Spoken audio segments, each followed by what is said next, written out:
Almost home free, out the door, but nope. The day on the register was generally fine. A few annoying experiences, but that's how it goes. I've clocked out, AM coming down to leave. Almost to the exit, a man basically rushes me with his cart. No hi, or excuse me, or anything. I'm asking you to check on an item, he says. Slightly taken aback, I tell him I'm off the clock. Let me get someone to help you. There's a manager a few steps away, and I ask him to come over. Man proceeds to blurt out, it doesn't matter if you're off the clock, in a very bad tone. Yes, it does, actually. It's not allowed to work off the clock. I would have had to get someone for you in any case because I'm a cashier. I can't check on item availability myself. I just kinda stared and turned and left. I hope he has a horrible weekend. Why can't people just ... be sensible? I won't break safety protocol just because you're in a hurry. I work as a merchandiser in a big box store. I delegate sales, product knowledge questions to whichever department I'm working in that day. If it's an inventory-related thing, I can usually help. A customer approached me while I was working on clearance and asked if I could get something down for him. When I asked him to point it out, he was rather brief and impatient, even offering to get on the ladder and get it himself. Definitely a safety violation. What he was requesting was not only high, but also had a ton on other merchandise stacked on top. Even if I was 10 feet tall, it would have been nearly impossible to get it down from the top rung without pulling it out directly and having all these other boxes going flying everywhere. I turned to him and told him that it wasn't happening without a machine. We use power lifts for things that are too high, big or bulky to get down with a ladder. He complained to his friend it was ridiculous that I needed power equipment for something so simple. I didn't care. I've fallen off a ladder before at a past job, and I was surely not risking it happening for someone this rude. A couple minutes later, I returned to the aisle driving the machine. Unsurprisingly, they were gone, probably to go to a competitor. I decided that since I was there, I'd downstock the item anyway. If they returned, it would be there. If not, someone nicer could buy it. My supervisor said I made a good call and thanked me for keeping myself and others safe. I'm so embarrassed. I had my first rude customer that really dug under my skin. Usually I go with the flow and don't care if the customer is rude. They were doing a return of a lot of stuff, multiple receipts, and all purchased with a card that was closed. We put the returns on gift cards for them, but one item just wouldn't work. It would only go back to the original tender. To make a long story short, they kept saying I was doing a poor job. Demanded to see multiple managers and said I was an idiot. I've been at this job for a little over 3 weeks. And to add the cherry on top, the coworker who was trying to help me yelled at one of my managers saying that they lost 3 sales because I needed help. I tried so hard to stop myself from crying, but the waterworks started. I just want to crawl into a hole and die. This has no flavor and self-imposed discounts. I own a small game store cafe in a small town. I'm the only one within 45 miles, but there's still competition asterisk from farther stores as people out here are used to driving long distances already. I have lots of stories from the time I opened, and I've learned a lot. Also, while this story does involve coffee, my primary business is retail. This day it was fairly quiet. We had a couple shoppers here and there, but otherwise not so busy. My husband was helping me this day, and while he does his best, I'm still more adept at making coffees. This didn't matter here though. Generally, when people would come in and order a coffee, first thing we would get it made and give it to them while they continue to shop. Cashing them out right away was something that I, at the time, concluded would create more hesitation in additional purchases. No one wants to stand at the counter and scan their cards multiple times in a row. I've since learned that people actually don't mind that, and frequently when they're here for long hours, it's as though it's a competition to see how many times they can scan their cards for a couple dollars at a time in one visit. One regular's personal best was 9. We've begun running tabs. A couple came in, first-time visitors, though I wouldn't call them customers. They each ordered coffees, frappes, I think, vanilla. They continued to browse, so my husband just jumped on making them while I tidied up around him. They received their drinks and sat down in our comfy chairs to chat. Then the man brings his back. No flavor, he said. Weird, considering I was sure I'd seen him put just as much vanilla in as I normally do. And I had tasted it before, made the same way, and thought it was fantastic, but I added more.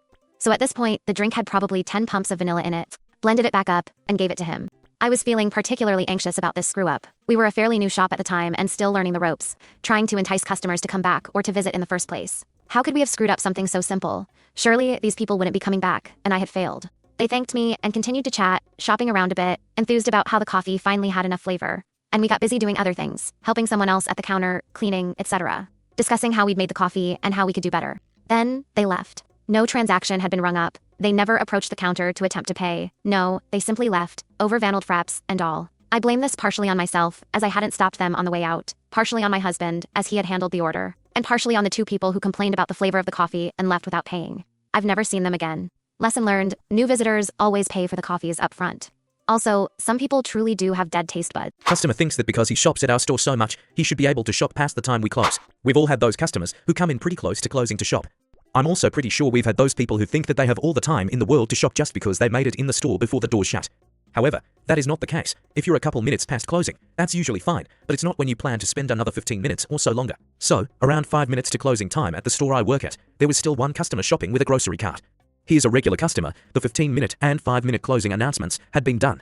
When we do the 5-minute announcement, we politely ask that all customers still in the store bring up their items so that we can finish up our closing procedures and go home. Usually, us cashiers aren't too bad about late shoppers who are cutting it close, but it was really annoying to see someone with a full cart still strolling around. The time we closed came around, and we had to do a "we're officially closed, please bring your items up to the front" kind of announcement, and this guy kept on walking.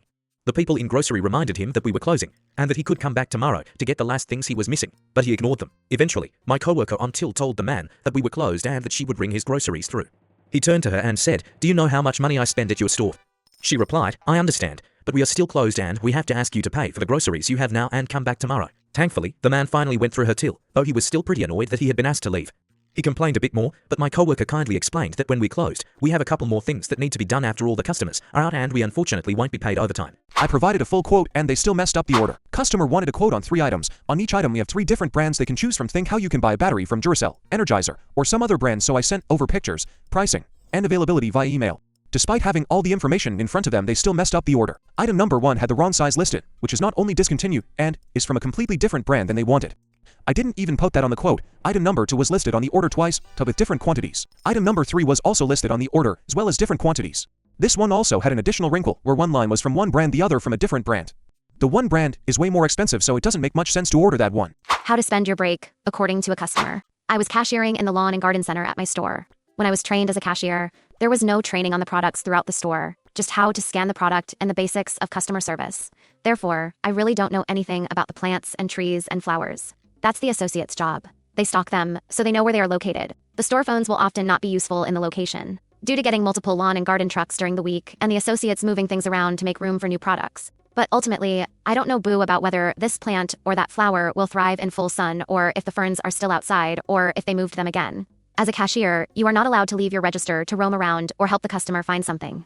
My job is to ring you up, and that's it. The clientele in lawn and garden is mostly pleasant people looking to build their gardens or buy a lovely hydrangea for their mother. But often, at least in every shift, there is one person who feels slighted because you have no knowledge. Older lady comes up, has a buggy full of plants and flowers. She began putting the plants one by one on the counter and asking questions about them, to which I would answer, "I don't know and I'm not sure." I offered to find an associate for her, but she just waved her hand like it was no big deal. By about the 5th plant, after I had said yet again that I didn't know, she pulls her sunglasses off, looks me in the eye, clearly exasperated, and says, "How can you work out here and know nothing about the plants?" I told her that I was rotated throughout the store like the other cashiers and that we are not trained to know the products we are selling, and that because we are not allowed to leave the register, I can't really familiarize myself with the plants and flowers. I asked again if she'd like me to find an associate who does know the products. She said she didn't have time to wait for someone. I plucked the plastic label from one of her plants out of the soil and showed her the bat. It tells a bit about the care of the plant. And also, there is a QR code that you can scan with your phone that will help too. I was sincerely trying to be helpful, but she took that as being snarky. I could tell by the way she gave me a long stare. As she finished paying, she put her glasses back on and said nonchalantly, "Do you have a break coming up?" Odd question, but I checked the clock and said, "Yes ma'am, I have a break in about 30 minutes. She said, "Well, perhaps on your break, you can walk around out here and learn something." I wished her a good day. I took my break 30 minutes later, sat in my car, listened to Primus, ate a Slim Jim, and took a nap like normal. Perhaps when she got home that day, she looked up the plants she bought and learned something. Magpie pays them all a visit. Just a normal day-to-day at work, at a sports equipment store in a mall. All of a sudden, a magpie flies into the store, followed by a lady working at a flower shop on the same floor as mine. This would turn into a wild magpie chase. The building's groundskeeper was there with a net. Unfortunately, magpies are extremely clever birds. Watching the chase around our store, and in the hall outside was entertaining. It visited every single store on the floor, surprising customers and employees alike. Me and a colleague grabbed 2 of our fishing nets for sale to try and catch it. It was cornered in the flower shop, however, its insane reflexes let it dodge our nets. Eventually, after chasing it through 3 massive stores, we had to call it. Wildlife protection was called, through a lot of hoops by the way. Someone told us to call someone else 4 times. One of the stores managed to corner it in their break room, and came to borrow our nets. Somehow the bird escaped though, and is still flying around everywhere. Wildlife protection arrives, and they also try to use the same nets to no avail. The clever bird will probably have to be shot to be caught. There is a high chance that I encountered a minor trying to buy alcohol. I work in a Midwestern United States grocery store, and my job is to shop for people who order groceries online. Occasionally, I give out groceries when needed. This happened 3 days ago. I was coordinating for a couple of hours. Coordinating means I am in charge of making sure the pickers have their breaks, and the coordinator gives out groceries to the customers. There was a customer who had alcohol in her order. She ordered a 4-pack of Guinness beer, as well as other items. When she arrived to pick it up, I noticed that she seemed very young, maybe in her late teens or early 20s. I asked for her ID, and she rummaged around for a couple seconds, and then said that she didn't have her ID with her. I informed her that I could not legally give her the alcohol without proper identification. I asked if she could ask someone else who is of legal age to come pick it up, and she said that there was nobody she could call. She asked me what alcohol was in the order, and I said it was a pack of Guinness. She said she thought it was non-alcoholic. I'm not familiar with Guinness to know if there is a non-alcoholic kind of it, as I don't drink those kinds of alcohol. I'm more of a cocktail whiskey person. I told her that I would take the alcohol out of her order and just give her the groceries. I also made sure she got a refund on the alcohol. I was telling this story to my nail tech today, and she said that she thought the customer was trying to hustle alcohol from me and that she was not of legal age. She could be right, but I will never know for sure. So, there's a chance that I refused a sale to a minor. The time my friend came into the store I work dressed as a plague doctor. I have a friend who likes to occasionally cosplay historical figures, Templar Knights, plague doctors, etc. in public. One day, while I was working, he decided to show up at the grocery store I work dressed as a plague doctor while he grabbed some groceries. Because there's a huge window at the front where the tills are, I had seen him outside walking in and was already thinking to myself, I wonder how this is going to go. He came inside and started walking around to find the things he was looking to buy. I tried to focus on the grocery orders that I was reading through, but I kept glancing around every now and then between each one to see where he was. He also knew that I was working that day, so he came to my till when he was done. I talked to him for a bit while I scanned his groceries through, joking with him a bit that I didn't think that plague doctors ate whatever he was buying. Some other customers who were lining up behind him or passing by looked at him, and a couple of them also made some friendly remarks to him. After he left, I had a whole bunch of people asking me about him. I wasn't embarrassed by it, and I was happy to explain that he is my friend. Finally, when the store quieted down a bit, I had a coworker of mine come over and say, "So, did you ask him all the burning questions?" I replied, "I didn't have to, he's my friend, and this isn't the first time he's done that." Then, my coworker told me that apparently my friend had scared the crap out of a customer while he was shopping. The customer was down an aisle, grabbing some stuff off the shelf. When they turned around and saw my friend standing there, they had no idea what to do. My coworker and I laughed about that for a little bit, and I explained to her about the other times where he's cosplayed like that out in public. There was absolutely no judgment from anyone. Overall, it made my day and a lot of other people's days, aside from that person who got scared. I'm certain that it will probably happen again in the future. Customer finds a full-priced dress on the sale rack and demands we give her a 50% off discount. I own a high-end boutique. A full-priced dress was placed on the clearance rack by accident. Our customers try stuff on and then put it back in the wrong place all the time. A customer buys it, goes home, and realizes she paid full price. She came back to my store and argues that she should receive a 50% refund because she found the dress on the 50% off rack. I told her that it was placed there by accident and that it's actually full price. I show her the tag that has no sale stickers. I refunded her the full amount and we kept the dress. She goes home and texts me paragraphs back and forth for hours, claiming, "I am purposefully stealing from customers and tricking them into buying full-price items." I can't tell if she's crazy or if she really just wanted me to give her 50% off a full-price item, or both. No, that isn't my card. We recently had a lady lose her debit card in our store. One of our employees found it on the floor just a few minutes after she left. I decided to post on our local Facebook page that this lady left her card here, and if anyone knows her to please let her know. We've done this multiple times before with no issues. About an hour after I posted this, the store phone rings and I answered. The lady says, "I saw your Facebook post. You need to take it down. That is not my card." My employer saw the post and they're freaking out. I say, "I'm sorry, Mom. I was just trying to be helpful." She cut me off and said, "If you want to be helpful, you need to take the card to a local bank branch, not post about it online. You've caused me a lot of trouble. Take that post down now." I responded, "Yep, have a good one," and hung up. I knew from the way she was acting that it was her card, and most likely a business card for her job, as according to Facebook she's an office manager. I texted my manager and asked what he would like me to do. He said that since it seems like she doesn't want to retrieve the card, I can go ahead and destroy it. The next day, she comes in and politely says that she lost her card here and was here to pick it up. Another manager was on duty at the time and told her that we disposed of it. She got upset and said she told me she'd be in to pick it up today. The manager said that's not the story we heard. The lady went wide-eyed and pale and immediately left the store without another word. Customer got my joke. I work for a local grocery chain that starts with an S, so bring the huge nerd that I am, I pull out the Evil Dead references. Thank you for shopping at S-Mart. Shop smart. Shop S-Mart. A customer was checking out at self-checkout, and when he finished up his transaction, I did my usual S-Mart quote. The customer actually knew what I was talking about. He turned out to be an Evil Dead fan. He had pictures of his collection of props on his phone that he had to show me. I couldn't believe it. Almost none of my customers know what I'm talking about when I make random references. One gentleman was wearing a Nakatomi Plaza t-shirt, and it took him a few seconds to catch up to my quip. "So, are you going to their Christmas party?" Then, when his brain caught up, he laughed. I tried to steal a speaker. This is from a few years back, but I just remember thinking about some stories when I worked in fun retail. It happened one morning when I had been stuck opening out small store by myself due to the second opener running late or something.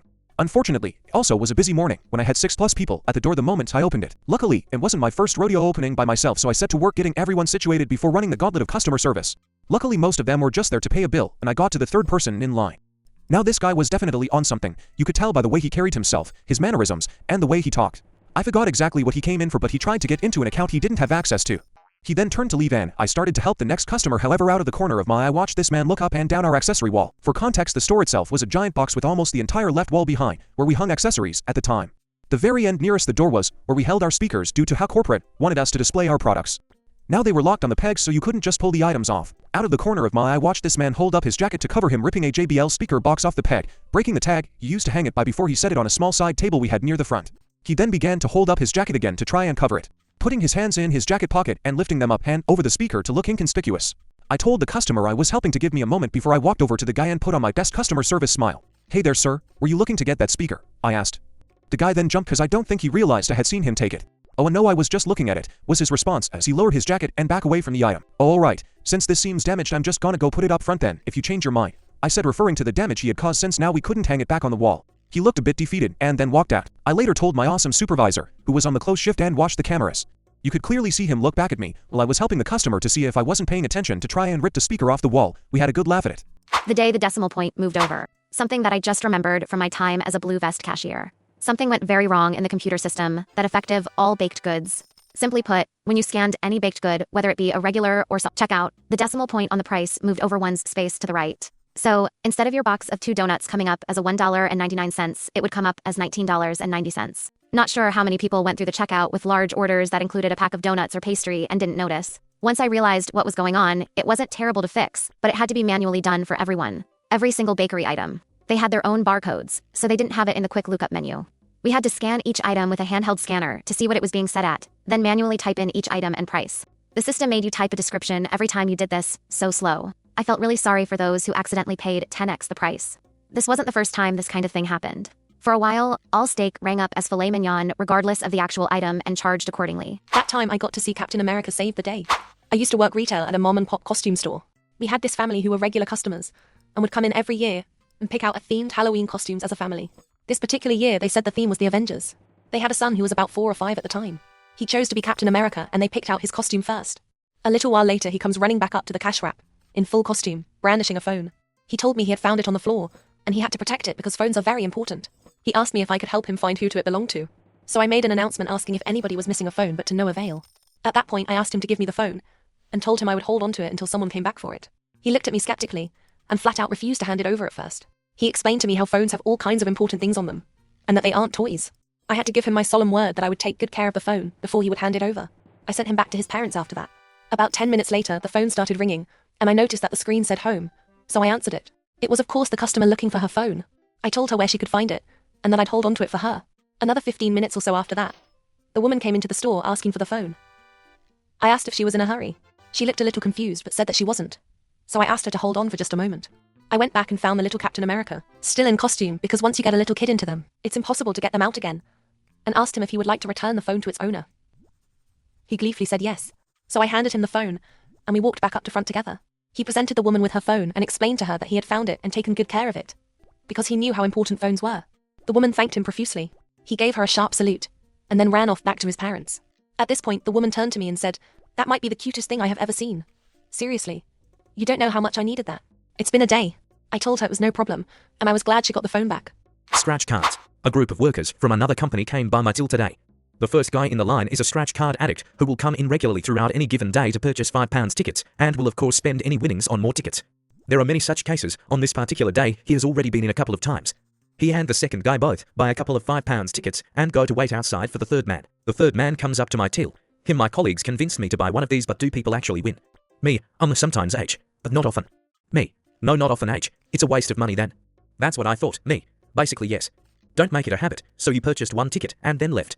Later in the shift he comes back to redeem the card having won £25. This was the worst possible outcome. He predictably came back throughout the day to purchase more tickets, eventually negating his winnings and losing a further £15 to boot. I hope he learned his lesson, but I honestly doubt it. All this to say, I hate scratch cards with a passion. Your logic chopping is impressive, but the rules aren't changing. I had a customer come in to pick up a package, but the address on his ID didn't match the one on the label. So I asked him for something with his current address or the tracking number. The following conversation happened. Customer gestures to the notice that was left on his door. "What about that?" Me, "Sorry. Doesn't count. Someone who just happens to share your name could show us that and we wouldn't know the difference, so we could end up giving your package to the wrong person if we accepted that customer's first and last name were both very common." Customer, "Can I show you a piece of mail with my address?" Me, "Sure. We accept bills that are in your name." Customer, "Well, couldn't this same person steal my mail and still claim to be me?" "Sorry. I have to logic chop this sort of thing." Me, "Your logic chopping is impressive, but I'm not releasing the package if I'm not convinced that it's for you." Customer, complains about no one wanting to help people and just kicking the problem to someone else who will do the same thing while looking for something with his address. The customer did eventually show me something that satisfied the rules and I released the package. I will never understand the people who get so upset when we make them prove that a package is actually for them. Would you like me to help with that? No. Many years ago. And I still admire the sheer balls on this customer. Pity about the rest of him though. In the mid-00s, at the beginning of the academic year, we were selling wireless USB dongles more than any other single item. Each year as the new cohort arrived, we'd sell dozens upon dozens of them. Just one model we knew were rock solid and never had any problems with. Customer buys one of these, asks a few questions, and we say basically plug it in and install the software. Simple. Apparently not. He brings it back the next day. Customer, hey, I need a refund on this. It doesn't work. Me, what's wrong with it? Customer, you said it should just work. It doesn't. Me, what happens when you try it? Customer, nothing. It doesn't work. Me, you plugged it in and installed the software, right? Customer, yeah, did all that. Me, okay. 1 sec, I try one of our computers. Plug it in. Install software. Works immediately. I turn the monitor round for him to see. Me, there doesn't seem to be anything wrong with it. Here it is working just fine. Customer, well, it didn't work for me or my flatmate, and he's a computer science student. Me, okay. Well, I've demonstrated that this does work. There's no problem with the dongle itself. I point again to the screen, showing a good connection. Can you try it again? He's not too happy, but I've shown him the fault isn't with the dongle. Off he goes. Until the next day, he's back again. Customer, I've tried it again, and it still doesn't work. I want a refund. Me, it does work. As you saw, it may be a problem with your computer. If you bring it in, we could have a look. Customer, I'm not hauling my desktop all the way here. Just give me a refund. Me, if it isn't faulty, I can offer you a partial refund. Customer, that's ridiculous. I want a full refund. Me, I've proved the dongle works. I've offered to help you with your computer, and you declined. If you want a refund on non-faulty items, it's a partial refund. I posted another story earlier this week if you want to know more about that.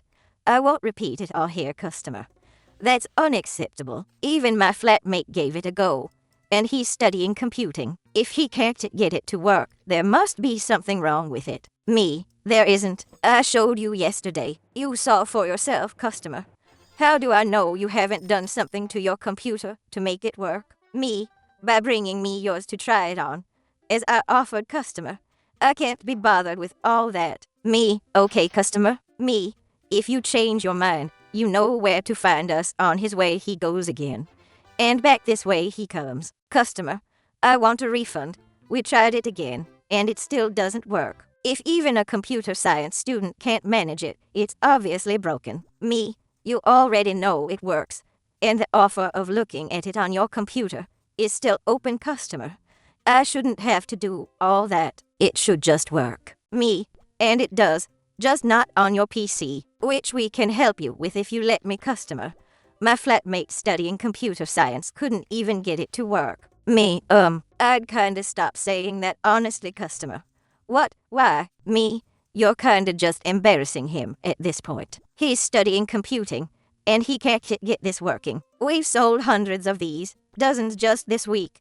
No one has brought any back. Customer, IT doesn't work. Me, and I've offered to help you. I still am. Off he pops again. Until the next day. Customer, I've come to give you one last chance to do the right thing. And I just burst out laughing.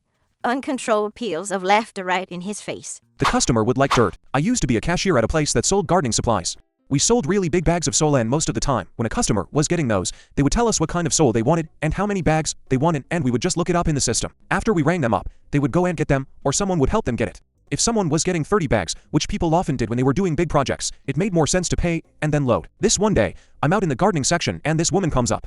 She's buying some other stuff and she asks for 7 bags of the dirt. Now, if you're into gardening, or if you've ever worked at a gardening store, you will know that there are about 1 million kinds of dirt. There is not just dirt. We have topsoil, garden soil, potting mix, soil for specific types of plants, fancy soil that costs more, soil with fertilizer, big bags, little bags, different brands, etc. If I looked up soil in my computer, dozens of products would come up. So I asked her which one she wanted and she just said whichever one is the cheapest. I really had no idea what to do here. I was staring at all of the kinds of soil we had on my screen. I didn't know what she was using this soil for, so I didn't know what one I should stick her with. Let me put it this way in case you're not getting why this is frustrating. Imagine if a person walked into a restaurant that serves several kinds of sandwiches, sat down, and told the waiter I want a sandwich. And when the waiter asked what kind of sandwich they wanted, if they wanted a grilled cheese, or a turkey sandwich, or a veggie sandwich, they just said, I don't know, any sandwich. Whichever one is the cheapest. Not to mention, if I just gave her some random bag, how would she even know which one to load into her car? It was a little busier that day, so I just gave her the most generic kind of topsoil without asking more questions and sent her on her way. Hope she didn't need garden soil. It was just an odd and frustrating moment. Any other time someone came in to buy soil, they could tell me the exact one they wanted. I'm here to help you, not do it for you. This happened about 1.5 years ago. I was the opening supervisor in a grocery store with only one cashier until about 45 minutes after opening. To preface, I am not a morning person and am usually grumpy AF in the mornings, but I can fake it real good when I need to. That being said, I was working the self-checkout until the scheduled attendant was supposed to start. It's a slow and peaceful start to the day until this lady comes to start cashing her stuff out. Keep in mind, this entire time, she's still yapping away on the phone, barely listening to a thing I'm saying. She goes to try it herself and forgets which button to press to find the code. So I tell her again which button to press, but I'm making sure she's the one doing it this time. After about a minute of this, she gets fed up and says something along the lines of, "Ugh, can you just do it for me? This is so much work." To which I politely respond with, "Well, it is called SELF checkout, and I'm trying to teach you what to do so you also know for next time. But if you want someone to do it for you, then you can head on over to the cashier right there. She has no customers and would be happy to serve you." As you can imagine, she did not like that answer one bit and she tried arguing with me. This is where I get fed up and straight up tell her that if she wasn't on the phone while I was trying to show her, then she would know what to do and I will not be doing it for her, as that's literally what the cashiers are there for. I then told her that her options are 2. 1. Let me show her again, and she does the rest herself. 2. Go to the cashier. She finally decides to go to the cashier, but not before cussing me out on her way over, to which I just gave her the fakest okay. Have a nice day, which pissed her off even more and left me feeling a mix of annoyance and joy. Lady asks for help on self-checkout but doesn't listen when I show her what to do and demands I do it for her too, which I tell her, no, that's what the cashiers are there for. You're being extremely vague. I'm a shift supervisor for a retail drugstore chain. It's the morning shift on a slow Sunday morning. Just me and my cashier, Jane.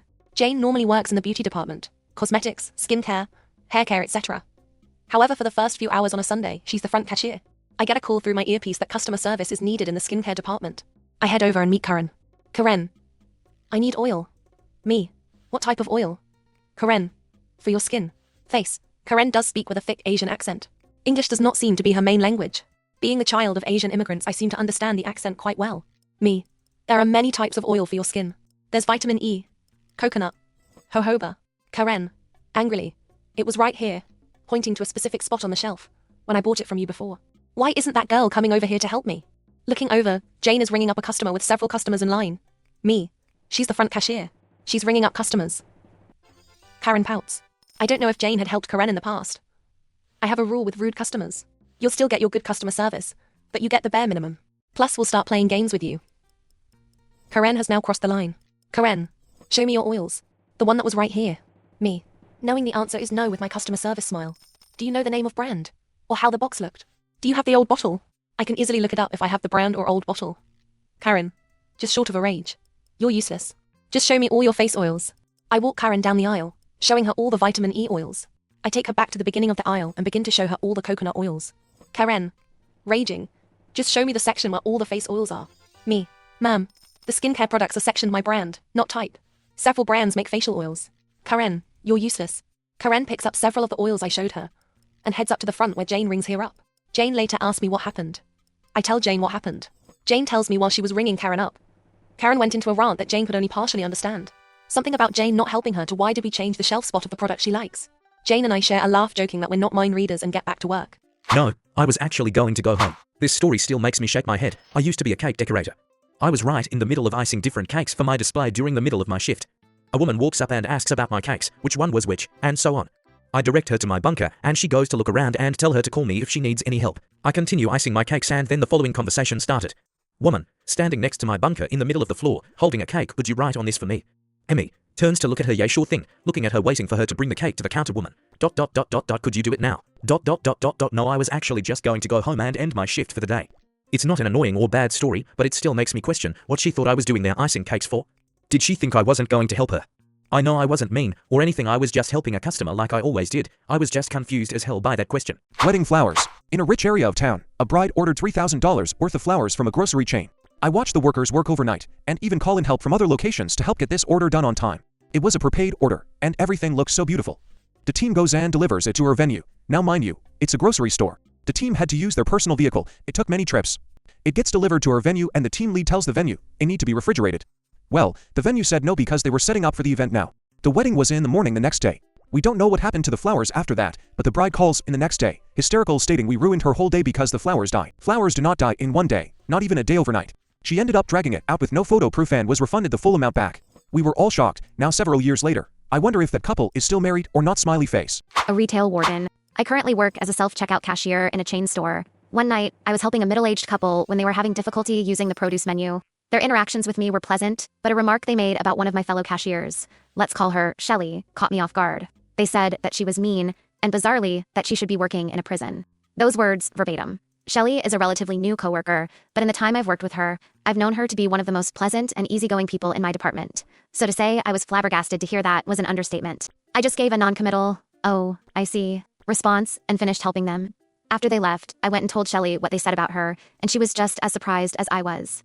She had assisted them in purchasing some cigarettes a few minutes prior to me helping them with the produce menu, and she couldn't figure out what went down in their interactions that would make them say that about her. I was about 2 feet away from them for most of that interaction too, and Shelley was nothing but her usual sweet self. A little later, she and I and another coworker who Shelley told it to came to the conclusion that the customers must have been salty about the fact that they had to get ID'd for the cigarettes. We get a lot of complaints about it, but it's literally store policy, and Shelley was perfectly polite about it. But apparently, to them, upholding a store policy that inconveniences them makes her the store's answer to a warden. Lady argues with me for not catching thief. For context, I'm a 21 male who works at a gas station that puts pictures of thieves on the door. Basically, our wall of shame to try and deter people from stealing it doesn't work. We currently have a picture of some guy on the door who stole sunglasses a while ago with the caption, "Thief, please help identify," written above his picture. This lady, we'll call her Karen, who's around 40, comes into the store and up to my register with her energy drinks. Karen, so somebody robbed you. Me, not robbed, just stole. Karen, you didn't try to go after him? At this point she's already getting upset at me and I'm just baffled. Me, no. I'm not going to risk my life over sunglasses. Apparently this is not what she wanted to hear cause this set her off. Karen, oh, so you just let people come in here and steal whatever they want and you do nothing about it? What are you gonna do? Put their picture on the door and hope they come back? She also said something about someone being able to come in with a gun and rob me, gunpoint, and how I would just give them the cash without a struggle. Me, no. We file a police report. Regardless, it's not legal for me to. Lady proceeds to cut me off. Karen, I can't believe you just allow people to come into your store and steal whatever they want and you do nothing about it. Keep in mind I'm a college student getting paid $14 an hour and by no means do I own this place. Me, ma'am, I don't own this store, I'm just a cashier. Karen, yes you do. I can't believe you just allow people to do this. At this point, I just want to get this woman's transaction over and have her GTFO. Me, just hit I'm done on the screen. This lady proceeds to not listen to me and press every other button on the keypad but not the giant I'm done button on the screen. Karen, I hit everything and it's not working. Me, yes, because you didn't hit I'm done on the screen. Finally she understood and hit the button. As she's leaving she says, I'm not trying to argue with you, I just think it's F*** D up that you allow people to do that. Then she storms out. My manager came out of the bathroom at the beginning of this and was listening to the whole thing. We both just looked at each other completely baffled by this lady. Morale of the story, every cashier should become Batman and put their lives on the line to stop crime. I have gazed into the eyes of a customer who brought 46 coupons and survived. I have seen true darkness. It came to my register in the form of a middle-aged customer, clutching a wad of coupons thick enough to alter the Earth's gravitational field. At first I was naive. They unloaded their cart innocently enough while keeping one hand firmly gripped on the stack, a silent promise that the real battle had yet to begin. Then they spoke. I have some coupons. The air shifted. The lights flickered. A distant manager's walkie crackled ominously. I scanned the first one. The system hesitated. It was as if it knew what was coming. The processing slowed. The computer began to sweat. Coupon after coupon. The receipts stretched longer and longer, cascading over the counter like an ancient scroll detailing the fall of civilizations. Customers in line began to mourn their lost time. A child, once full of life, grew old before my very eyes. The register screamed in protest. Exceeds coupon limit. Manager override required. The manager appeared from nowhere. They did not speak. They only nodded. They had been through this before. Minutes turned to hours. Reality blurred. I no longer knew who I was, only that I was scanning, always scanning. And then, at last it was done. The total, 37 cents. The customer smiled. They had won. They always win. As they walked away, receipt trailing behind them like a bridal train, I heard them whisper, "See you next week." I fell to my knees.